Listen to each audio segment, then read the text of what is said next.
Magpaliwanag ka ng maayos sa Senador Risa Hontiveros sa taong bayan kung ano ba talaga ang katotohanan sa video na inalabas ni alias Rene. At inaakusahan ka nga na binayaran mo siya ng 1 milyon para nga idiin itong si Pastor Apollo Kibuloy, kasama na nga itong si dating Pangulong Duterte at itong si Vice President Sara Duterte. Yan dapat ang ipaliwanag mo sa harap ng ating mga kababayan, Mr. Chair. Huwag mo namang idaan sa pananakot. Tinakot mo naman itong mga vloggers. Sinampahan mo ng kaso. Yung 12 mga vloggers, mga kababayan. Akala siguro nitong si Senador Risa Hontiveros ay mapigilan niya yung pagsalita ng mga vloggers dahil nga sa kanyang pananakot, sa kanyang pagsampa ng kaso laban sa mga ito. Hindi ganon. Hindi naman basta-basta matatakot itong mga vloggers na ito. Dahil nga, may karapatan tayo na magsalita. Huwag mo namang supilin.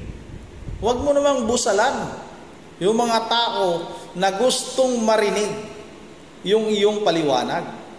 Kaya nga, gumawa ng reaksyon itong mga vloggers na ito para malaman namin kung ano ba talaga ang katotohanan. Si alias Rene ba ang nagsabi ng katotohanan? Ikaw ba yung nagsabi ng katotohanan?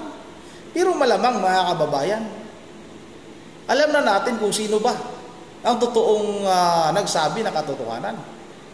Ano bang kakayanan nitong si alias Rene para banggain ka?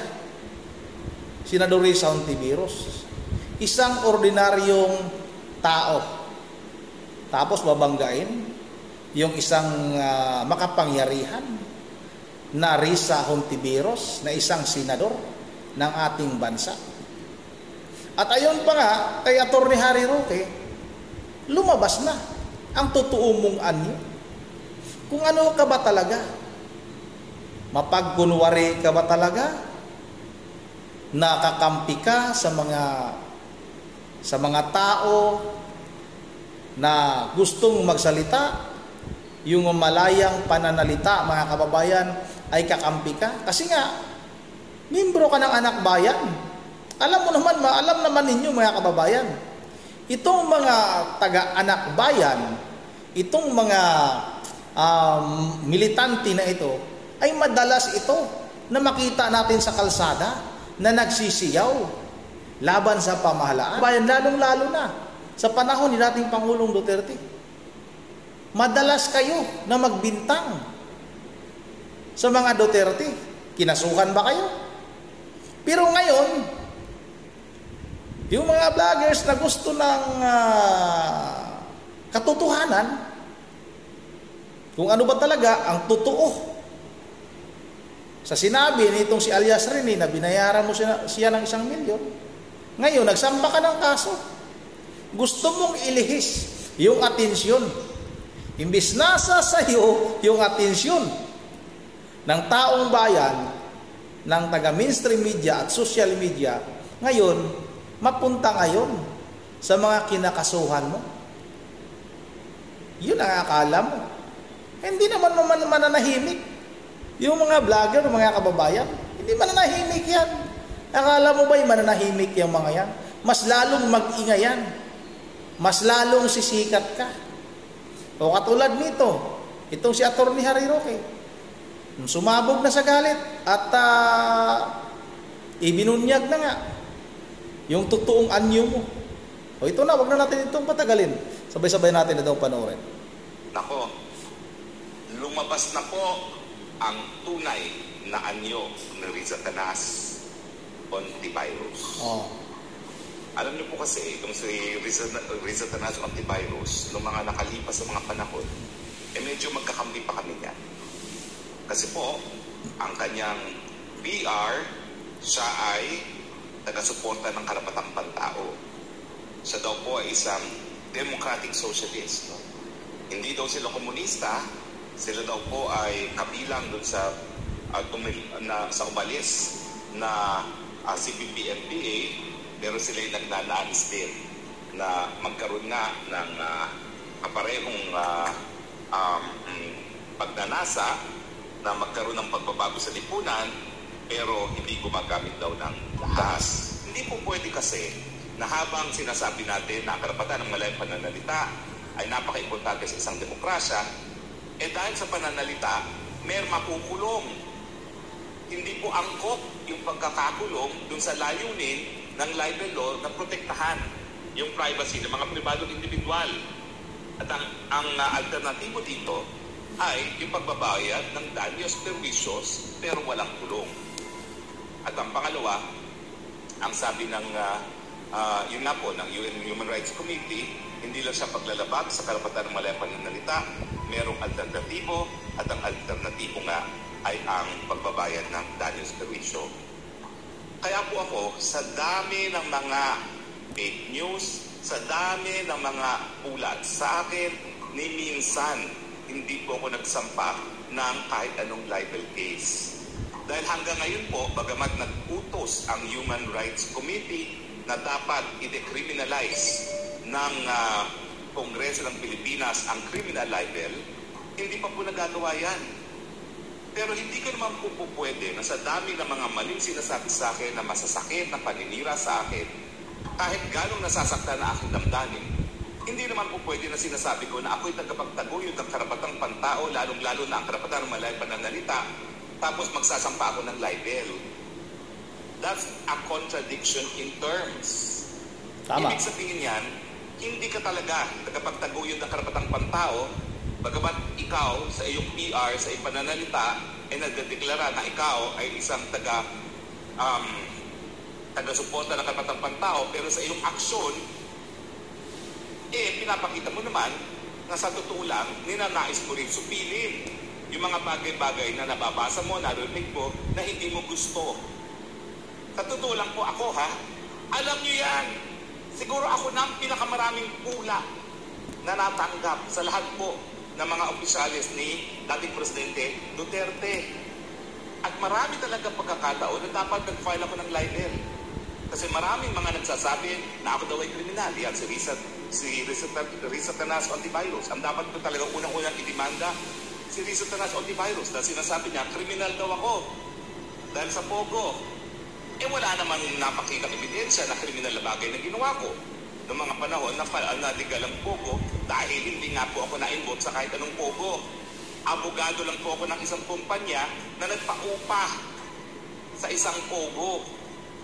So talagang ako, kung ako ay hindi seryoso sa aking pagtataguyod ng karapatang pantao, ang una ko ng dinimanda for libel, Risa Tanas Ontiveros, dahil siya ang unang-unang nagbibintang sa akin ng isang krimen.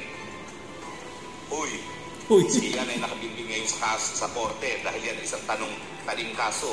Hanggang hindi napapatunayan na ako'y nagkasala, ay presumed innocent. Pero dahil nga wala naman siyang pakialam sa karapatang pantao, yung Risa Tanas na yan, ay sasabihin, kriminal yan si Harry Roque nagtatago. Uy! O ikaw ay talagang tagapagtagoy ng karapatang pantao, pangangalagaan mo ang karapatan ng asylum. So yung mga pinagsasabi na dapat ako umuwi sa kabila ng pagigipit na alam mo namang ginagawa sa akin ng iyong kakamping Marcos Jr., yan ay papatunay din talaga na hindi ka tagapagtaguyod ng karapatang pantao. Hindi naman talaga. Sabi na ng iba sa social media. Che! Diba, no? Che! Pink ka! Plastic! Diba? Kalaban ka ng karapatang pantao dahil ang iyong pagsampa ng cyber libel laban sa mga vloggers na wala namang ginawa kung hindi i-repost ang naging video testimony ni alias Rene na nakasulat din at sinumpaang salaysay ay patunay na ikaw, Risa Tanas Ontiveros, ay sumusupil ng karapatang pantao. Na ikaw ay kabahagi ngayon ng diktadoryang Marcos Jr.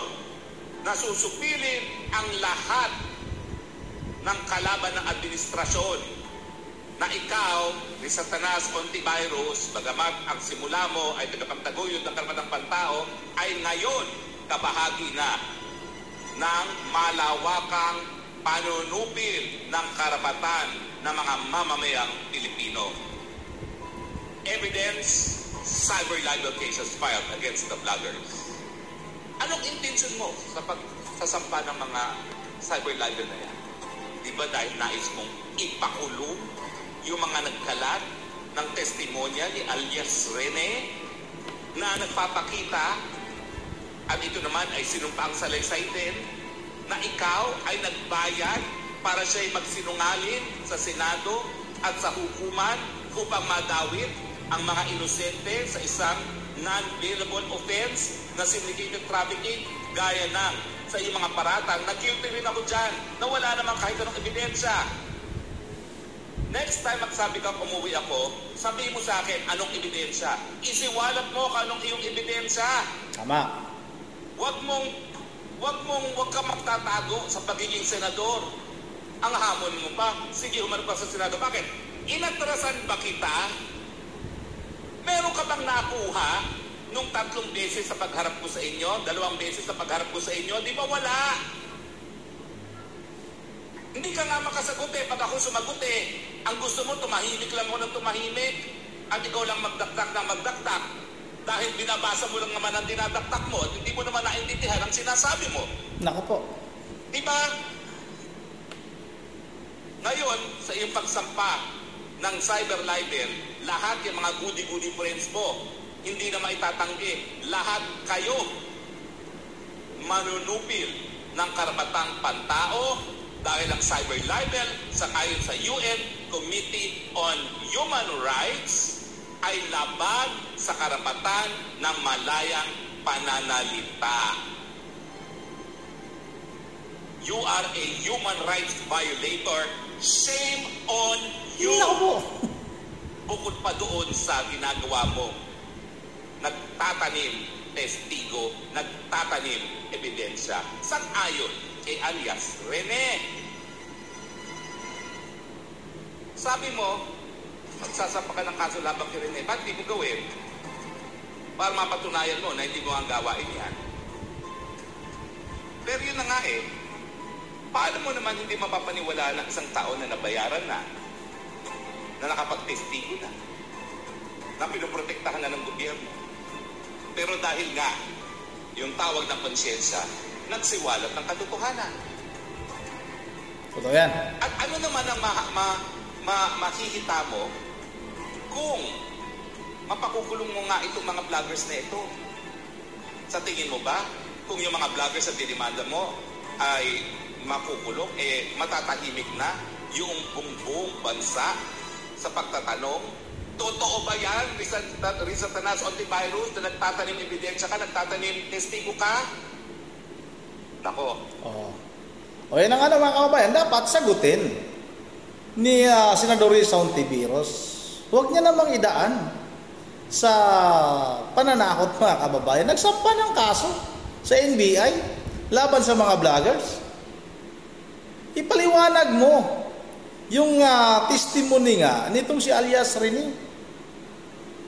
At sabi nga ng ating mga kababayan, hindi naman ito basta-basta magsalita itong si alias Rene kung walang katotohanan ito. Dahil isa kang senador. Ano bang kakayanan ni alias Rene? Kung halimbawa magsinungaling siya, sinong kakampi niya? Yung kakampi ni Rene ngayon mga kababayan, yung taong bayan, na mas pinaniniwalaan yung testimony, yung video na inilabas nga nitong si alias Rene kaysa dito kay Risa Tanas. Na alam naman natin alam natin na kayo na bahala humusga mga kababayan kung anong klaseng senador ito. Noon pa ito talagang may galit ito sa mga Duterte. Kaya nga lahat ng mga kaalyado ni dating Pangulong Duterte ay tinatarget din nila. Isa na nga dyan, itong si Pastor Apollo Kibuloy. At totoo ba talaga, Senador Risa Ontiveros, na target mo rin na agawin ayon sa testimonya ni alias Rene? Totoo ba na balak mo rin agawin yung kayamanan na pagmamayari ni Pastor Apollo Kibuloy? Yan ang dapat ipaliwanag mo. Gumawa ka na nga ng press con. Hindi mo naman naipaliwanag ng maayos. Binabasa mo yung mga sinasabi mo. Katulad din ang ginawa mo sa utos mo dyan noon kay alias Rene. Nagbasa ng script, mga kababayan. Doon sa Senado, may paiyak-iyak pa. Yun pala, lahat ng mga yun ay drama lang. Pinagmimitingan nyo bago ninyo isasalang sa Senado si alias Rene. O yun na nga naman, dito lang muna. Dapat yan ang ipaliwanag mo, Risa Tanas. Huwag kang manakot. Kasi nga, itong mga vloggers na ito ay hindi talaga mananahimik. Hindi madaan o hindi mo maidaan sa pananakot. O yun na nga, hanggang dito lang muna. At bago tayo magtatapos ay mag-shoutout lang muna tayo, ha. Buksan natin kung may internet tayo. Nasa kabila tayo, ano. Abot ba yung internet natin dito? Yun, shoutout tayo kay Member J. Verhel de Dios ng Pulilan, Bulacan. Shoutout na rin kay Sit ng Camarines Norte. Maraming salamat sa iyo, Idol Sit. At shoutout na rin kay E.J. Ferrer.